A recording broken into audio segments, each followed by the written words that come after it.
Well, here we go. It's NFL season, so I'm back to doing YouTube stuff. Go figure. I'm excited tonight. Cleveland Browns are starting Shedeur Sanders, and I don't care about all you haters out there that want to see this kid fail because of his dad and everything else. He's going to shine tonight. I'm very freaking excited. He's going against the ones of Carolina. Limited starters are playing for Cleveland. Almost nothing is starting for them. So, I mean, they're not going to have a lot of starters on defense. I believe Mason Graham's going to get a couple reps in tonight, which he's going to end up being a starter on defense, which, whatever. But Shedeur Sanders is going to be throwing to the twos all night. I'm excited to see the new tight end we got. I think he's going to be good. I actually think he's going to supplant David Njoku here soon. Next year, probably. I'm guessing on that. But I'm excited to see Dalen Sampson. I heard that he's getting reps tonight from a reliable source, even though they said he's not going to be on the field. I heard from a buddy of mine that he's going to be getting some reps in, and he is quick. So I'm excited to see him. I'm not going to talk about Judkins because I don't talk about all that crap anymore. But I am excited to see Shedeur Sanders. I'm excited to see what he can do and how he fits in this scheme with Kevin Stefanski. Also, just real quick, I'll get back to the Browns, but I just want to say this one thing about Jalen Milroe last night. Jalen Milroe played great for Seattle.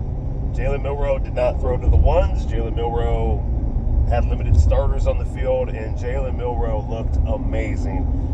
He was actually, I had two quarterbacks, 1 and 2 that were in the draft. That was Shedeur Sanders and Jalen Milroe. I am not a Cam Ward believer. I don't think anybody should be. I don't buy into his hype. I think Miami played a really, really weak schedule, and it allowed him to shine. And yeah, I'm not a Cam Ward guy. But Jalen Milroe, you've seen the flashes of why he's so special with the speed, and the ball placement looked good. There was a couple plays last night that he threw it just where his receiver could get it, and there was one on the sideline, and the receiver touched it with his hand. And the NFL now, by the way, I'm wearing safety glasses. I'm going to work. In the NFL now, you need to catch those balls. Like, that's how it is. Like, there's no ands, ifs, or buts about if you're going to catch the ball or not. If you're a receiver, your hand touches it, you catch the damn ball. That's your job. But Jalen Milroe played amazing. But back to the Browns, because they are one of my favorite teams, and I will talk about the Vikings here in a second. Shedeur Sanders tonight it's going to be a big night for him. I'm excited to see what the offense looks like, how they're going to use him, things like that. Obviously, we all know Joe Flacco is going to be the starter at the beginning of the year. I'm not a Dylan Gabriel guy. I think he is. I think he's going to be a journeyman in the NFL. He's got a really nice, strong arm, real small stature, but I don't care how small people are. I don't care. I'm a big Baker Mayfield guy. Called that he was going to be successful. He's already been in the playoffs twice, and Tampa Bay one time, Cleveland. So very successful there.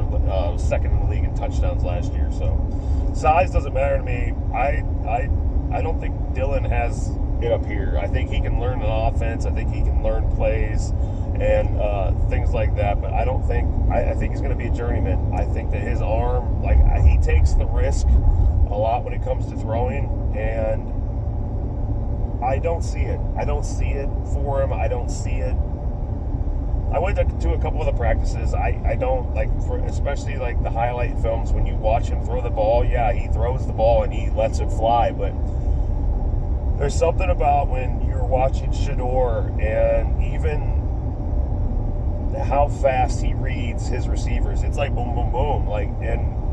And for me, the 4-yard curl is going to be better than the 60-yard bomb when there's a guy right on him. You know what I mean? I'm going to take 4 yards of play. I'm going to take 5 yards of play because you're going to get first downs. And the most successful quarterbacks, Peyton Manning. Everyone hates it, but Eli Manning, Brady, even Breeze. You're talking about even Joe Burrow.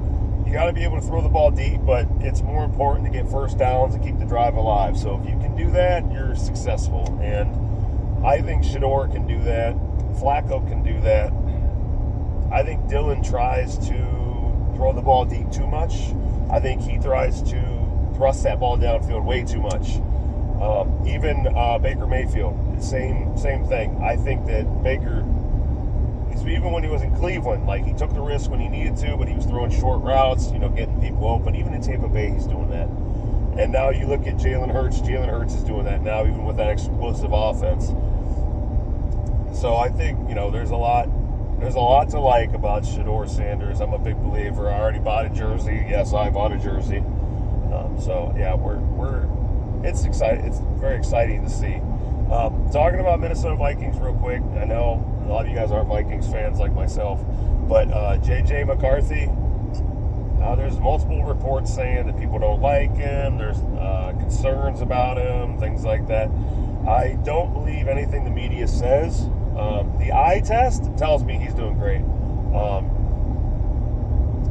Highlight films of him hitting receivers in stride. There was a report saying that his play action is absolutely amazing. He catches the defense off guard multiple times.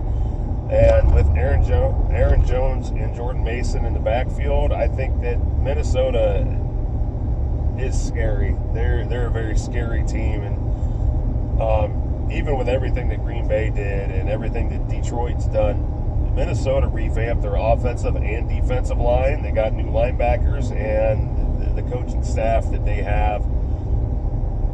I mean, Kevin O'Connell's an offensive genius. Brian Flores is a defensive genius, and the Vikings look scary. I don't know.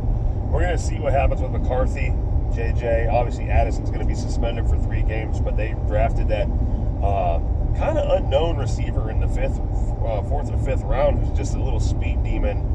And I think he's gonna be really good, because if Kevin O'Connell drafts you, I'm sorry, that's you instantly have credibility, especially with what they've done with their offensive line and such. I think it's going to be another big year for Minnesota, but can McCarthy take him over the hump that Darnold couldn't? Darnold, even though he went to Seattle, Darnold's really, really, I've always thought this, and he proves it every single time, that the pressure always gets to him. It doesn't matter. In big games, the pressure will get to him. Detroit last year was a big showing of that, because the pressure got to him. And once he's sacked once, he's rattled. I don't think McCarthy's like that. I think McCarthy's more of a Tom Brady type, where it's just the next play, just like Baker. Next play. So Minnesota's looking good. So there's really two rookies I'm really looking forward to watch play, even though it's McCarthy's technical second year. He missed all last year. So Shedeur and JJ are my guys to watch this year. If Milroe gets on the field in Seattle and gets to play with Cooper Kupp and Smith and Jigba, I think he's going to be another third one that's going to be really exciting to watch. He reminds me so much of Lamar Jackson, so much of that Mike Vick style. Not Atlanta Mike Vick, Philly Mike Vick, where he could sit back and he could throw. Not the best accuracy, but the wheels are just insane. So it's going to be an exciting NFL year. Especially Chiefs are going to be healthy. We'll see who gets out of the preseason unscathed. But the Chiefs are going to be healthy. They got all their receivers back. Obviously, Baltimore revamped their receivers. They're healthy again. And that Mitchell guy is going to take a lot off of Lamar Jackson and company. So I am excited to see that happen. I'm excited to see, a lot of different players. Obviously, I'm not too excited about the Baltimore thing, being a Browns fan. But, Mitchell and Henry are going to be pretty, I think, devastating. Panthers tonight with the Browns. I'm not looking too much into it. The ones are going to be playing, so Bryce Young's probably going to throw a touchdown, probably 2, 3 maybe. Well, I think it's the first 2 drives they play, so I would anticipate him throwing a touchdown pass. I know Shedeur Sanders is going to throw a touchdown pass. It's just, kid's great. It's a foregone conclusion. But yeah, I'm excited about the games. As we progress into the actual season, I will do weekly updates, take care of different games, talk about different games, and I'll kind of give the week review of the day, talk about the games, and then I'll do Monday, Thursday, anything like that, and then we'll go from there. And then we'll talk about any acquisitions that happen, like free agency, which I may not get that in depth, but yeah, that's what my plan is. I'm going to get back on the football thing. I'm going to tell you if I get into it, if the work schedule slows down, we will go over bets that I've put in, for like, because I use Caesar Sports app, but you can use any app you want. We'll do some sports betting, things like that. I'll give you my opinions on things like and the weekend review, which I might save it all for one day, but I might upload like multiple days all at one time, through the week. Like I'll do the Sunday games, or I might do like the Sunday day games, then followed by the afternoon games to recap, and then the evening games to recap. It just depends on my work schedule. Because if I'm off, I'm gonna watch football all day, so I'll do recaps for 10 minutes, and then talk about what I thought happened, because I watch multiple games at a time, and then kind of go from there. But I got to add a little bit more substance to the channel, see if see what happens. But yeah, we'll talk about football, talk about things like that. I don't talk about news like Shannon Sharp and all that other jazz, because the world's too toxic and hateful as it is. So we're going to talk about football, and that's it. Football. And then we'll go from there. All right, y'all. I'm almost at work. I'm going to jam some music, so y'all have a blessed day.